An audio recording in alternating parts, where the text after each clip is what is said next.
Assalamu alaikum wa rahmatullahi wa barakatuh. Yes, this is another day, another shiny day. Alhamdulillah. Rising and shining. This is Mombasa rising and shining, Alhamdulillah. And maybe let's start with some dua here. And life has a lot of surprises. Life needs a lot of patience. Life needs a lot of thinking because what you see outside is not really what's there. بسم الله الرحمن الرحيم الحمد لله رب العالمين الرحمن الرحيم مالك يوم الدين إياك نعبد وإياك نستعين اهدنا الصراط المستقيم صراط الذين أنعمت عليهم غير المغضوب عليهم ولا الضالين آمين.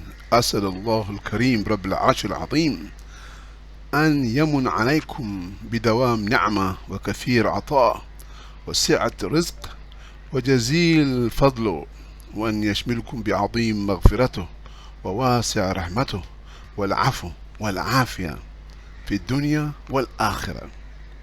اللهم أنت حسبنا حين تضيق الحياة، وأنت المنتصر لنا حين تغلبنا الأوجاع، وأنت عوننا ونجاتنا حين نفقد الحيلة. اللهم إنا نسألك راحة المتقين وسعادة المؤمنين وأجر الصابرين ودعاء الصالحين. اللهم تب علينا واغفر لنا وارحمنا وارحم والدينا ووالد والدينا ومن لهم فضل علينا وجميع المسلمين آمين. We thank God for all the blessings we have. I want to cover today the topic of Tawakkul. But first let me maybe cover what we discussed before, that let not everybody wait for another person to take action. We should take action. Everybody should have a mindset of taking initiative in everything you see. Many people, like in the old town, throw garbage like Pampers and plastic things into the drainage system, and then we complain that there's a problem in our drainage system. We can talk to our neighbors about it. Everybody should go out and talk to a neighbor that please let's maintain some decency and not to throw plastics and garbage in our drainage systems. And let's be careful, about cleanliness, about environmental mindset, about civic education. Everyone should take the initiative to tell his neighbor, his next door neighbor, his downstairs, upstairs, around the corner. We should all take responsibility. This is what we should do. If we keep on complaining and sitting down expecting somebody else to solve our problem, then nothing will be solved, my friends. And the other thing is, we talked about this before, about having a monkey on your back. I mean, don't throw the monkey to somebody else's back. It's your monkey, it's your problem, it's our issue. You take that issue head on, my friend. Take the issue head on and try to solve it yourself. Or with a group of friends, or with neighbors and anyone around, friends and relatives. And then we talked about taqwa. Taqwa is very important. Taqwa prevents one in a society from Allah's punishment. If we have a lot of taqwa, there will be no punishment from Allah. So you'll find us very prosperous, rich, success in everything we do, if we have taqwa, the fear of the Lord. Fear of Allah is a protection against Allah's punishment. So we discussed this before, that we should have taqwa, fear of God, do good things to neighbors, good things to friends. Be a pure, good Muslim who loves others more than he loves himself. Take examples of the people during the Prophet's time. People like Omar, he spent all his wealth in the name of Islam to support the Prophet. So there are many things we could do. Of course, we can't challenge Omar and the rest of what they did. We also can do and copy something what they did, of course. So we discussed taqwa, we discussed monkey on our backs. What else did we discuss before? So that's what we should really try to maybe to go to the old videos I made. But now let's go to something which is today's topic is about tawakkal or tawakkul. I never knew. Just today when I just looked at some article about what is tawakkal and what's the difference between tawakkul, trust and reliance in God, while also implementing the necessary means and precautions and tawakkul, which is a resigned, carefree attitude expecting a miraculous intervention.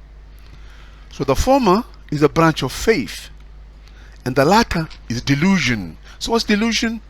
When you say tawakkul, tawakkul, Allah, you know, resigned, carefree attitude that let's just sit and sleep. Tawakkul, God will look after our affairs. Sorry, it's not tawakkul. It's tawakkul. Tawakkul. Tawakkul is trust and reliance in God.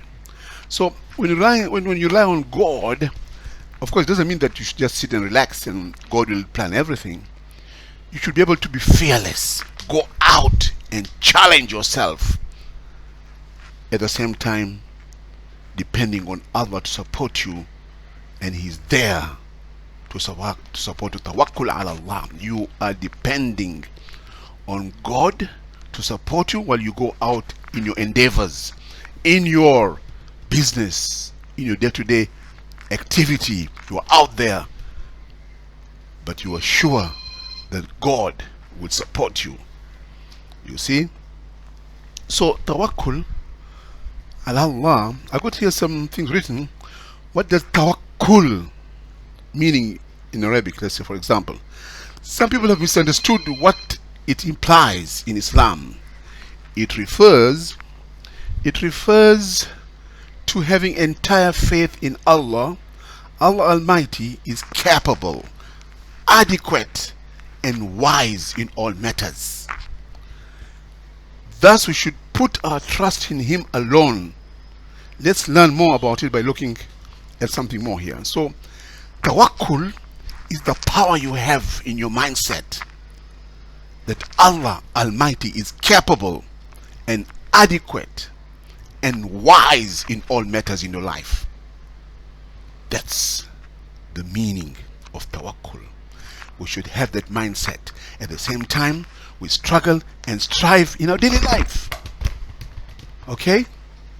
So we should never underestimate the importance of taking care to safeguard ourselves as Muslims. We are instructed to take the necessary measures and then leave the rest to Allah. We develop our faith by increasing our prayers, supplications, which is dua, to Him, and doing what pleases Him. We should do what Allah pleases us, which is taqwa also. So if you do what Allah pleases Allah, if you do things with Allah, if you do things which pleases Allah, you got it. You are there. Just remember that. Our Prophet, peace be upon him, shared two miracle arrows in Islam's quiver: dua and sadaqah. Dua and sadaqah is so important. Charity prevents disaster. Do more charity. Even a small charity, 10 shilling charity, 5 shilling charity. Charity is very, very recommended in Islam. Give charity to your neighbor, give charity to relatives, give charity to anybody whom you know is suffering. Even 1 shilling, is charity.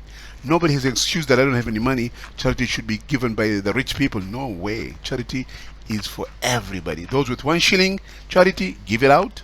One with 1,000,000 shilling charity, give it out. We are all equal in charity. Nobody should think that the monkey in my back to give charity is the monkey is on rich people's back. The monkey of charity is on your back. You should give charity yourself, even if it's 1 shilling. So no excuses to give charity. Charity will prevent a lot of calamities in your life. So in Islam, dua, always don't ignore praying to God. Du'as to Allah. Dua can always be accepted if you take it from your heart and if you're a clean person. Try to be very clean. Your dua will go straight to Allah and will be accepted. And don't lose hope, because Allah's timing is different. It's not our timing. Don't they say dua today, I want 1,000,000 shillings, it will come immediately. No, sorry. It might take 2 years, 5 years, 10 years. It's Allah who has His timing and knows when is the best time to give you what you want. So it's not that if you pray dua today and you see it doesn't come for after 1 week, please Allah ease my problems, please ease my school fees, ease my... It won't be instantaneous. It will take time, my friend. Allah's timing is not our timing. Let's go ahead. So what our Prophet, peace be upon him, has said that the two miracles is dua and sadaqah. Dua and sadaqah are very important, and charity prevents disaster. Give charity without delay, for it stands in the way of calamity. Al-Tirmidhi said that, reported by Tirmidhi. Divine decrees can be changed through prayer. Divine decrees can be changed through prayer. The dua meets the calamity that has been decreed and wrestles with it, fights with it until the day of resurrection. Tabarani said this. Because your dua, if a calamity is coming to you, God forbid, but you do so many du'as, the du'as will fight the calamity and finish the calamity. You'll overcome the calamity which is planned. So that is what it means by giving dua. Tawakkul.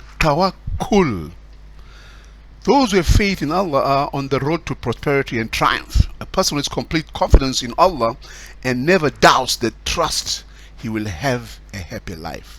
Never doubt the trust of Allah. Never doubt that trust of Allah. He will have a happy life.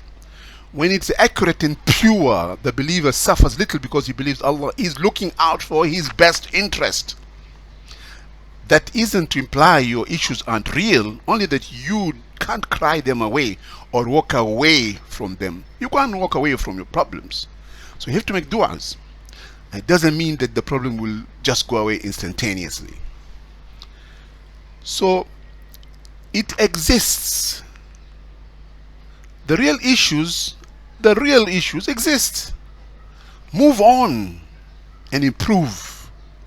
And as a result, the more we remember Allah and strive to please Him by following the blueprint presented in the Quran, the more goodness we shall experience in this life and the next. Stop longing for anything different to happen or a different outcome. Okay, this is a fictitious existence in the road to misery. When you stop longing for anything different to happen. When something good happens, we say Alhamdulillah, and when something terrible happens, we don't say Alhamdulillah twice because Allah planned it that way. So there are many stages of Tawakkul that we may readily comprehend below. Tawheed, the foundation for Tawakkul, might be described as the initial level of Tawakkul. We must believe that Allah Almighty is the best sustainer, that He is all-wise, all-capable, and adequate to rely on. Only with His will and instructions could anything happen or transpire. The second stage is to think that everything has a reason or purpose. Due to their ignorance, some individuals abandon these methods and believe that this is dependence on Allah Almighty. They do nothing while waiting on Allah subhanahu wa ta'ala to send them their sustenance, food, feed them, and care for their problems and affairs. We should not be complacent or inert. We should use every resource at our disposal to achieve our objectives. We must believe in Allah, but we also do something for ourselves to enjoy our lives. The third stage is to keep your faith in Allah alone. Indeed, a person's faith in Allah cannot be fully realized until they depend only on Him. The fourth stage is to entirely rely on Allah and be at ease while doing so, to the point where one is not concerned about their sustenance. Because God gives sustenance. So the many stages of what you call Tawakkul. Tawakkul means you do and strive for what you want. At the same time, you believe that Allah will support you in your endeavors. We have to struggle. At the same time, tawakkul, tawakkul, tawakkul, tawakkul. Don't be afraid. Be fearless.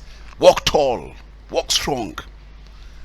Nobody should threaten you. Nobody should make you be a coward. There's no cowardice in Islam. No cowardice. Speak your mind, speak what you want to say, and God will be with you if you are right and pure. But don't do it for political reasons or for any other personal reasons. Do it for something for God and for yourself and for your family. and you being a very pure individual, no serious sins.